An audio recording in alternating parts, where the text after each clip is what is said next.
Right after Kevin bought the Starry Sky ring for Lily, he got a call from Phoebe. She wanted him to meet her right away at an antique store on Belmont Avenue. It sounded very urgent. Kevin had an odd but very strong feeling that the Night King wanted him to go there. "Phoebe asked you to help her?" Lily didn't seem very pleased with the idea. She could easily understand the way Phoebe looked at Kevin. After all, he was very handsome, but that didn't mean she should let down her guard. "She wants me to check out an antique, and I really think that it's important." Kevin had an unusually serious expression on his face. "Then let's go there right away. Plus, that's a really good street for antiquing." Lily took Kevin's hand and they left the jewelry store in a hurry. Belmont Avenue was just north of the Loop in downtown Chicago. There were a lot of interesting antique shops all along the street, and Lily was hoping to have some time to look around. After Kevin and Lily parked, they walked quickly to the shop where Phoebe was waiting. As they passed the other shops, they could see a lot of interesting items in the windows. One of them even had a display that looked like a 1950s kitchen, including appliances. Lily thought it looked really chic with the pastel blue-green cabinets and salmon fridge.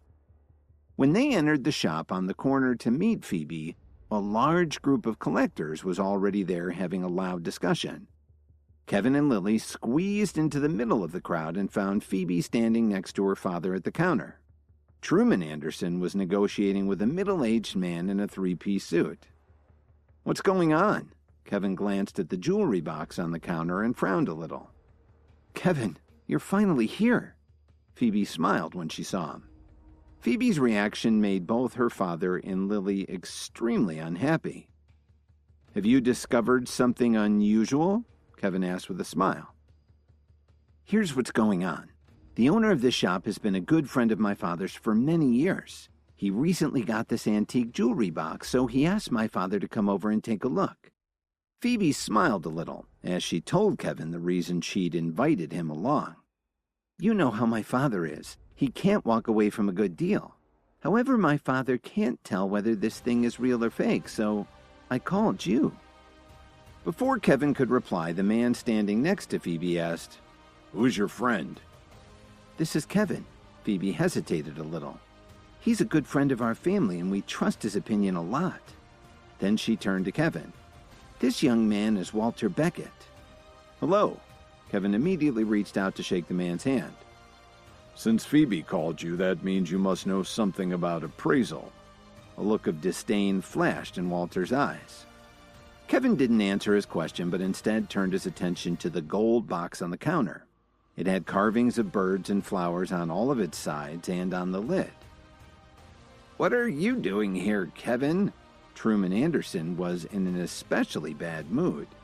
Whenever Truman saw Kevin or even heard his name, he thought about that awkward moment when he'd walked into his home and seen his daughter and her friends tied up. He still held Kevin responsible for it. "Phoebe called me over to take a look."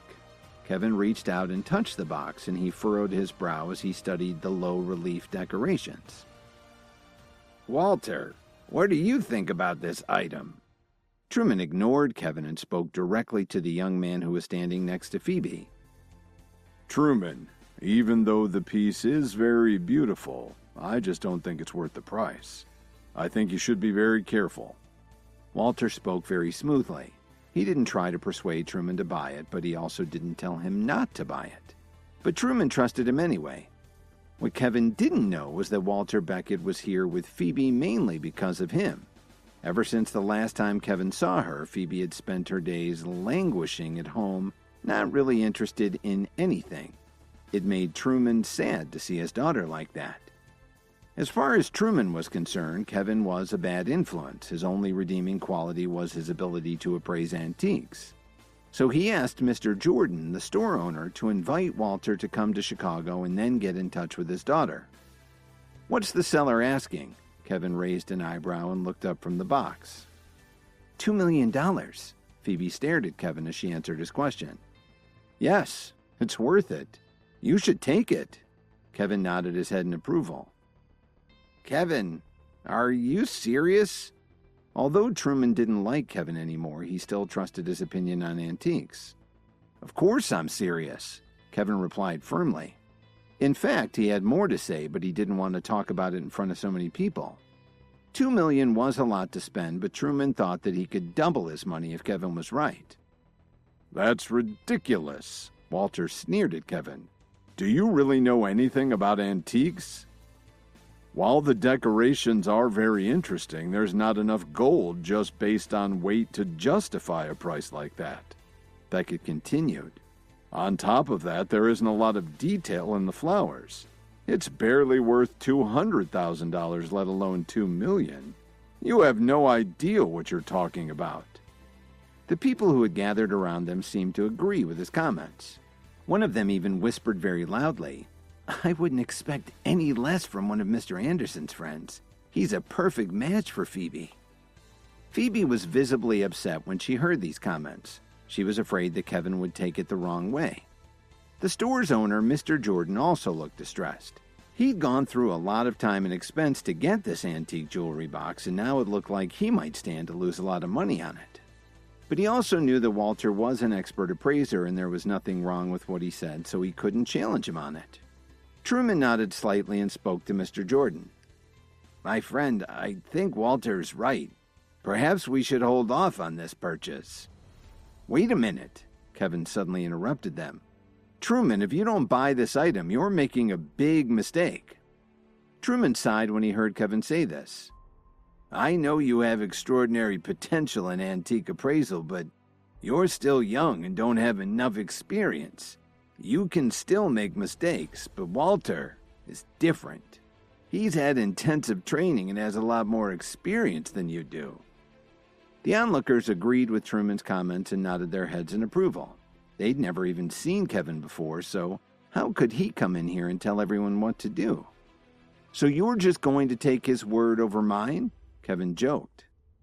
It's not that I don't believe you, it's just that I believe Walter more. When Truman finished speaking, he looked over at Walter. After all, Walter was his future son-in-law. He had to show him some support in front of all these people. Truman, you really ought to take my advice. If you buy this, you'll make a lot of money. Kevin smiled as he tried to change Truman's mind.